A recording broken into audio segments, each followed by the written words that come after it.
fresca, ser bruta no es pecado, le dice a una mujer, ¿no?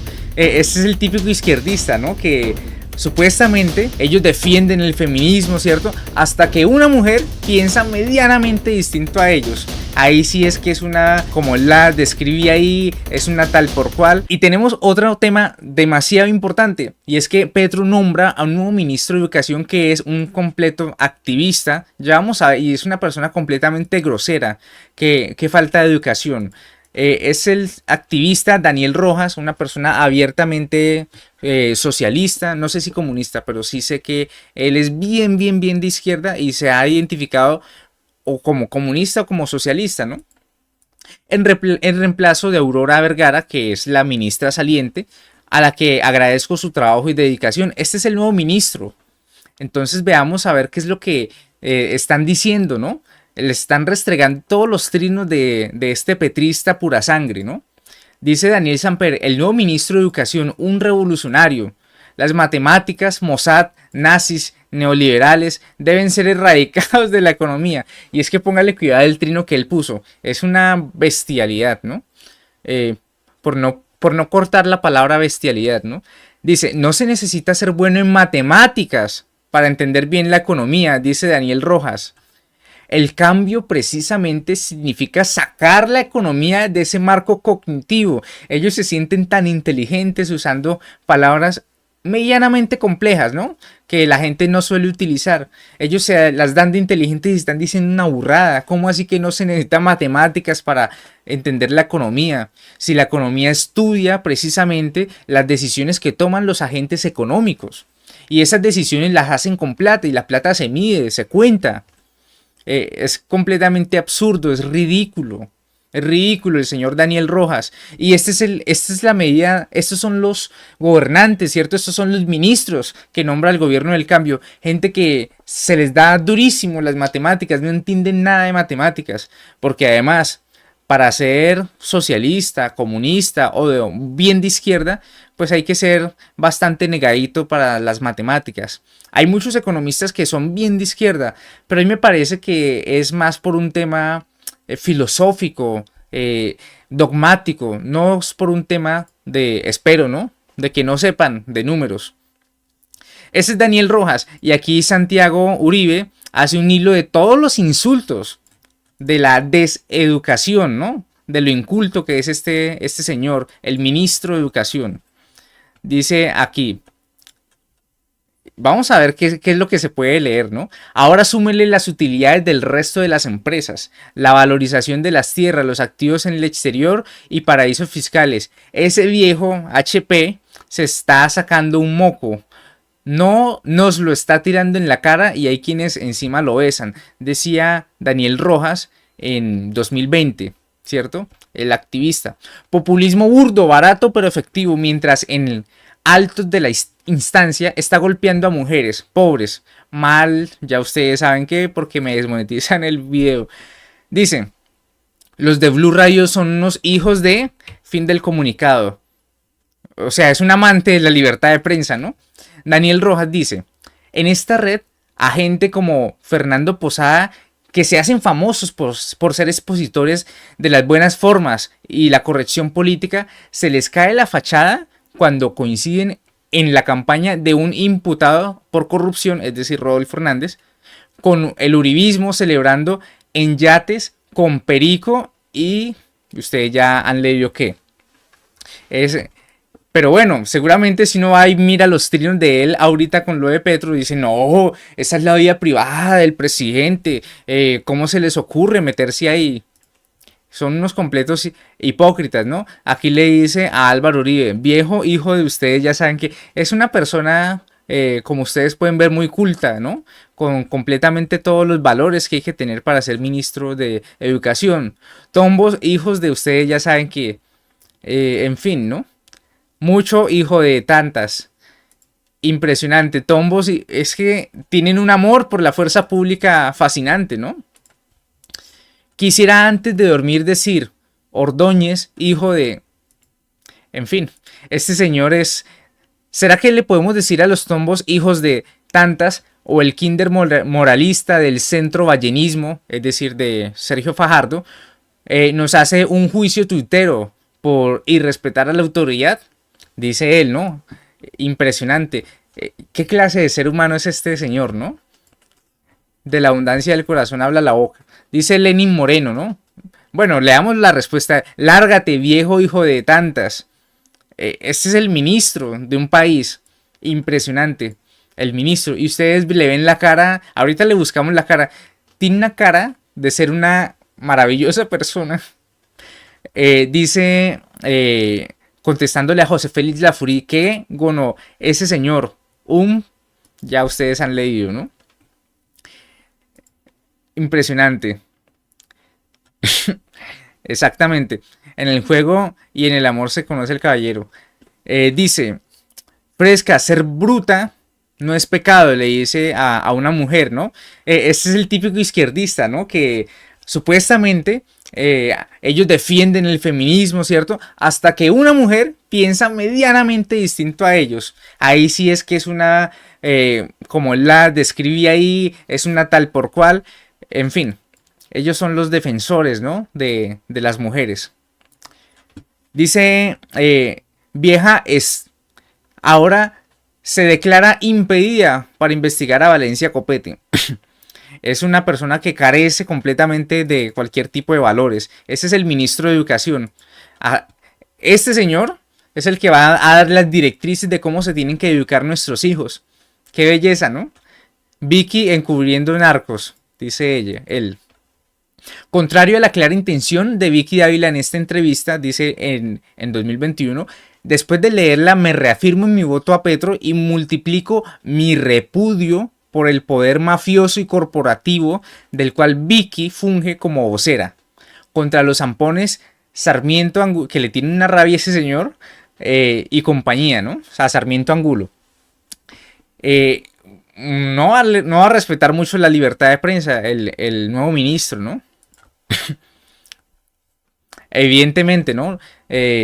Gabo dijo que el tiempo tuvo un propósito criminal, los métodos no cambian. Pregúntele a Tavo, a Vicky y a la Queen, dice él. Luis Carlos Vélez pidiendo la censura de un medio de comunicación porque informa lo que él jamás va a informar. Ya no les puedo dar contextos porque no me acuerdo qué pasó el 28 de diciembre del 2020. Ya les da pena mostrarse tan fastidios, fascistoides, porque todos son fascistas, ¿no? Cualquier persona que piense distinto a ellos es un fascista, según él. ¿Qué peligro el periodismo de Colombia? La FM Revista Semana. Tiene una aversión profunda, ¿no? a la libertad de prensa. Al fin, a Luis Carlos Vélez no le importa pasar la vergüenza de defender descaradamente a los despojadores y asesinos que desaparecen a los líderes sociales, que este gobierno tampoco está protegiendo. O sea, lastimosamente siguieron asesinando líderes sociales, siguieron las masacres, ¿no? Ya no dicen nada, pero siguieron, y ahí están. Y que fueron denunciados en Europa. A él solo le importa, a este periodista, quedar bien con sus jefes. Eso le permite dormir tranquilamente. Decía un año antes, ¿no? En 2019. Le está contestando a Sergio Fajardo, para este imbécil haber tomado posición entre la guerra o la paz, entre la vida o la muerte, entre la construcción del país y la devastación, es polarizar. Si es incapaz de tomar posición, entonces su propuesta es el continuismo. Fajardo es un auténtico pusilánime. Esos son los valores, ¿no? Que el respeto por las ideas, ¿no? A ver, aquí hay que ser muy claros. Uno puede argumentar fuertemente y atacar durísimo un argumento ajeno, pero ya meterse, ¿cierto?, a tratar de a los demás con este tipo de adjetivos, pues queda muy mal, especialmente considerando si este es el señor que va a dar las directrices de cómo se deben educar las personas en Colombia, ¿no? Hay un montón de trinos, ¿no? Están maltratando líderes ambientalistas, les están quitando los ojos a los jóvenes por pedir oportunidades, y este mediocre periodista, Carlos Antonio Vélez, de medio pelo, bueno, no tiene pelo, con el cuento de nos vamos a volver Venezuela, ni se ha preguntado cómo pasan la Navidad las familias colombianas. Imbécil, dice Daniel Rojas. Es una maravillosa persona, como pueden apreciar, ¿no? No hay derecho de ser tan imbécil. Irradia, ¿no? Las groserías le salen del alma. y menos en nombre de la juventud, le respondía a alguien. Siglos después, el estúpido Enrique Peñalosa rinde homenaje al victimario, revictimizando a nuestros ancestros. ¿Qué habrá pensado, no? Le dice una grosería y no. ¿Qué habrá pensado de Gustavo Petro reivindicando el sombrero de este bandido de Carlos Pizarro, ¿no? Que no fueron ningunos angelitos. Es que recordemos que el M-19 le quitó la vida a más de 100 colombianos, a más de 100 seres humanos. Secuestró a más de 600 personas, como a 680 personas.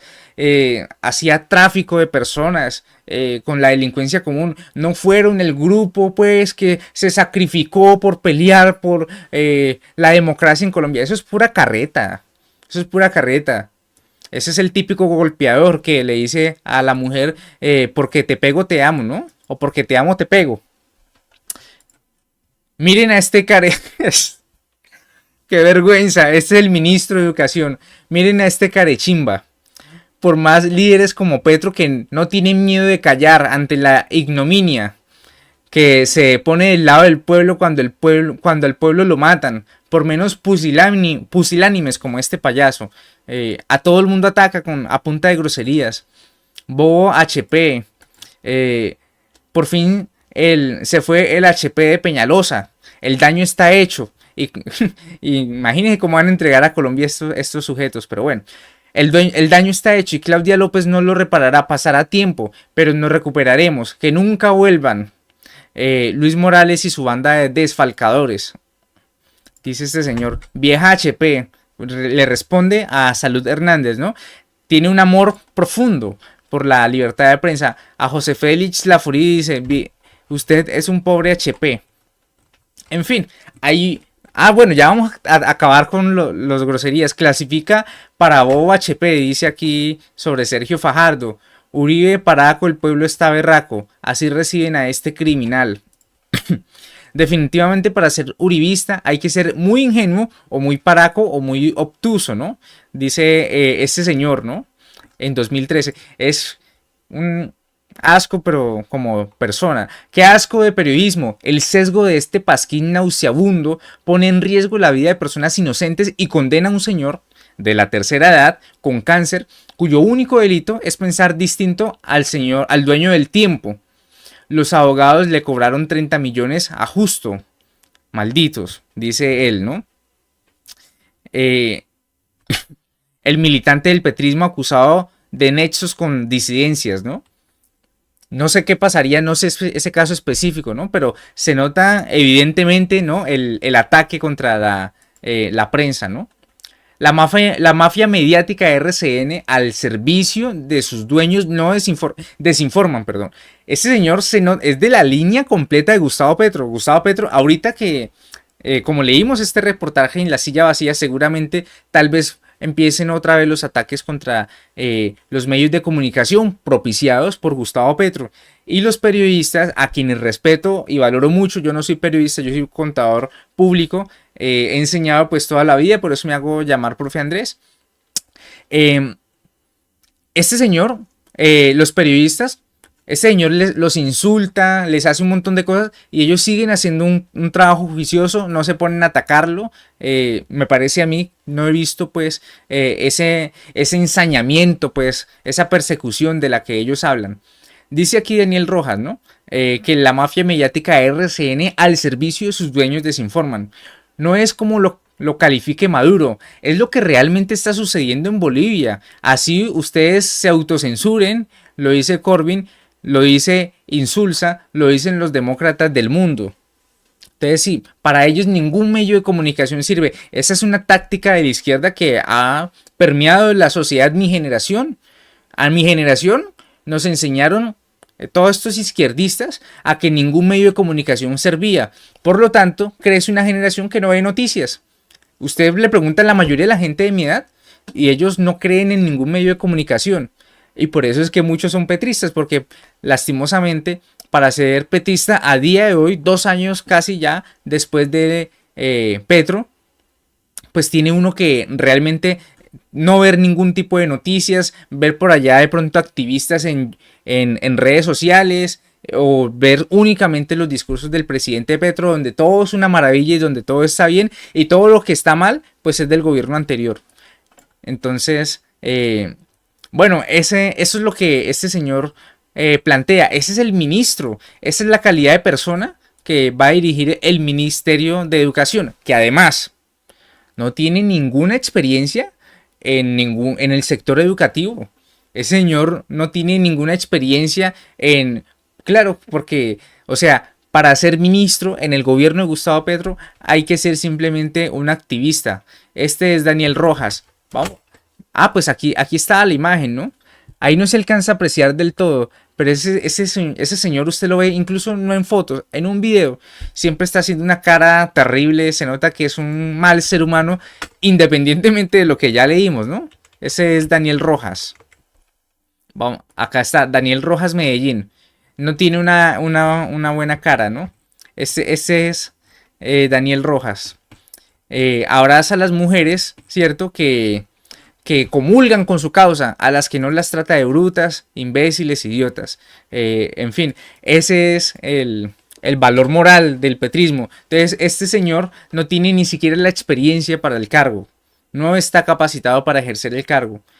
Menos tiene los valores morales, pero aquí con Gustavo Petro simplemente usted requiere ser una persona afín al petrismo, ser simplemente un adulador de este señor, de Gustavo Petro, y ya. Dice aquí Rusy Millán que me parece interesante. Dice, este cambio ocurre después de que la Contraloría reportara hallazgos fiscales y disciplinarios bajo la administración de Daniel Rojas, que recordemos que era el director de la SAE, de la Sociedad de Activos Especiales, los que incautan todos los bienes del narcotráfico, de las extinciones de dominio y demás. Los que tienen, perdón, no incautan, sino que tienen en su control todos sus activos. Les adelanto que pronto sabremos más, dice Rusy Millán, y estaremos pendientes, ¿no? Porque no podemos tolerar este tema de la corrupción. Les decía, ¿no? A los que decían que, ay, que cómo así que se meten con la vida privada del presidente, ¿no? Pero pues vamos a recordar un poquito de por qué el tema de los impuestos es importante. Es que este señor, ¿cierto? Se nos va de agenda privada cada vez que puede en Panamá con recursos públicos, mientras tenemos un déficit fiscal de 94 billones de pesos. Eso es mucha plata. A ver, yo tengo por aquí un Excel que alcancé a mostrar esta mañana y vamos a recordarlo un poquito. Son 94 billones 928 mil millones de pesos. Que son básicamente que ellos están despilfarrando, gastando más plata de lo que les ingresa, ¿cierto? Cada segundo del año 2024, 3 millones, más de 3 millones de pesos por cada segundo del año. Y este señor, con estas cuentas fiscales tan terribles, pues se va de agenda privada, ¿no? Es que es muy rico uno pasear con la plata ajena. Es delicioso ser un bandido con la plata de los colombianos, ¿no? Y recordemos que escándalos de corrupción hay por montón, Está lo de los carrotanques de La Guajira, todo lo de la Unidad Nacional de Gestión de Riesgo, que no fue únicamente lo de los carrotanques de agua, que fueron como 46 mil millones de pesos, si mal no recuerdo. El escándalo completo, están hablando de cifras de 1,3 billones de pesos. Un billón es un 1 y 12 ceros a la derecha. Estos son 94 billones, que es 94 y 12 ceros a la derecha. Aquí hay 9 ceros. Imagínense que estos son otros 3 ceros para que sea 94 billones. Pero este es el tamaño del hueco fiscal con Gustavo Petro. Un tamaño, no estoy mostrando la imagen, qué pena. Un tamaño similar del que teníamos en pandemia. Estos son los 94 billones que tenemos en déficit fiscal de acuerdo con el marco fiscal de mediano plazo, documento del Ministerio de Hacienda, que tendrán los enlaces en la descripción de este video. Y este señor, ¿cierto? Con estas cuentas tan terribles, eso se va de agenda privada y eso le gusta, ¿cierto? Con la plata ajena hacer y deshacer. Esos son los políticos que gobiernan. Y este señor nos dice, ¿cierto? Gustavo Petro, aquí en este trino, que es que el problema es que el gobierno Duque tomó una deuda con el Fondo Monetario Internacional de 5.000 millones de dólares, ¿cierto? El señor Duque, dice aquí Gustavo Petro, 5.000 millones de dólares, ojito. ¿Y qué dicen los datos? ¿Qué dicen las cifras del Ministerio de Hacienda? Dicen lo siguiente. Este es el saldo de la deuda bruta, es decir, cuánto debemos, cuántos los gobiernos de Colombia nos tienen endeudados. Y resulta que cuando uno analiza, ¿cierto? Esta es la deuda a mayo de 2024 porque es el dato más reciente que hay. En estos días tiene que salir con corte de junio, 30 de junio de 2024. Si uno ve el saldo de la deuda en millones de dólares, aquí dice entre paréntesis millones de dólares, actualmente debemos 235.000 millones de dólares. ¿Cuánta plata debíamos con Duque? Vamos a ir a julio del año 2022, ¿cierto? Porque Petro entra el 7 de agosto, ¿cierto? Entonces Duque alcanzó a estar 7 días. Entonces, 183.000 millones de dólares debíamos con Duque. ¿Es plata? Sí, claro. Pero si uno hace una operación simple, ¿cierto? Toma el mes de mayo y le resta lo que debíamos cuando Duque se va, pues resulta que este señor Gustavo Petro nos ha endeudado en 52.000 millones de dólares. Y el señor se está quejando que porque Duque se endeudó en 5.000 millones de dólares. Una deuda. Se endeudó más, obviamente, hubo una pandemia. Es que este señor nos está llevando al desastre financiero sin que haya una pandemia. Este señor nos tiene así endeudados, ahí está gráficamente, está clarísimo cómo la deuda sigue creciendo. Y el déficit fiscal, ya nos han dicho, el Comité Autónomo de la Regla Fiscal, nos han dicho, no se va a cumplir la regla fiscal. ¿Eso qué quiere decir? Van a pagar más intereses los colombianos por el tema de la deuda. Este valor, estos 79 billones de pesos, es lo que hoy estamos pagando en solo intereses de la deuda, en intereses de lo que se debe a día de hoy en Colombia. Es lo que vamos a pagar, es lo que está en el marco fiscal de mediano plazo, casi 80 billones. Con esa plata uno podría darle salud a 50 millones de seres humanos. El sistema de salud colombiano cuesta más o menos 80 billones. El sistema de pensiones también cuesta 80 billones. Y eso quiere decir que cada día estamos pagando en intereses más de 200.000 millones de pesos. Cada hora más de 9.000 millones de pesos. Cada minuto estamos pagando en intereses de deuda más de 151 millones de pesos. Y cada segundo estamos pagando más de 2.500.000 pesos. Cada segundo del año 2024. Impresionante. Y entonces, si rompemos la regla fiscal, que efectivamente dice el Comité Autónomo de la Regla Fiscal, que es una entidad del Estado, lo que pasa es que es autónoma, está diciendo, este año Colombia va a romper la regla fiscal. ¿Por qué? Porque se requieren más de 50 billones de pesos de reducción del gasto público para cumplirla, y eso no va a pasar. Es lo que nos dice el Comité Autónomo de la Regla Fiscal. Entonces, ¿qué sucede si se rompe la regla fiscal? Sencillamente, las tasas de interés a las que se endeuda Colombia van a subir. ¿Por qué? Porque los inversionistas van a decir, pero es que Colombia no es un país confiable. Si yo le presto plata a Colombia, no sé si me la va a devolver porque están gastando desaforadamente. No, entonces como es más riesgoso, le cobro más intereses y le voy a prestar plata. Entonces, vamos a pagar más intereses. Eso es lo que está haciendo el petrismo. Con Duque se perdió el grado de inversión, es decir, subieron las tasas de interés. ¿Por qué? Porque hubo una pandemia, ¿cierto? Y aparte de eso, el estallido social que hubo en el año 2021. Eso hizo perder el grado de inversión. Entonces, y este señor primero no lo ha recuperado. La expectativa de todas las calificadoras del riesgo hoy son negativas. Están a punto de bajarnos en esa calificación, pues digámoslo así, crediticia. Entonces, esos son los riesgos fiscales. Y mientras tanto, pues, este señor se va de agenda privada de Panamá. Eso es, se va de agenda privada con una mujer trans o una mujer biológica. La verdad no me interesa. Pero se va de agenda privada, se va a disfrutar, ¿cierto? De los lujos que es ser presidente de la República con la plata de los colombianos, endeudándonos, metiéndonos más deuda. Recuerde que siempre la deuda son impuestos futuros. Esto alguien lo paga y no es Gustavo Petro. No es Gustavo Petro. Todas esas deudas las pagamos nosotros. Es así de sencillo, esa es la realidad de Colombia. Eso es, lastimosamente. Gracias a todas las personas que han estado conectadas, a las 540 personas que han estado en vivo aquí con nosotros. Gracias a todos los que están comentando. Les mando un fuerte abrazo. Quiero ya terminar el directo. Gracias por su compañía, por todos sus comentarios. Vamos a estar aquí transmitiendo de todas estas cosas, con datos, con cifras. Usted puede consultar en la descripción de este video. Siempre dejo las referencias, los enlaces a los sitios oficiales del gobierno para que usted pueda contrastar esas cifras, que no me las estoy inventando yo. Un abrazo a todos y que Dios salve a Colombia.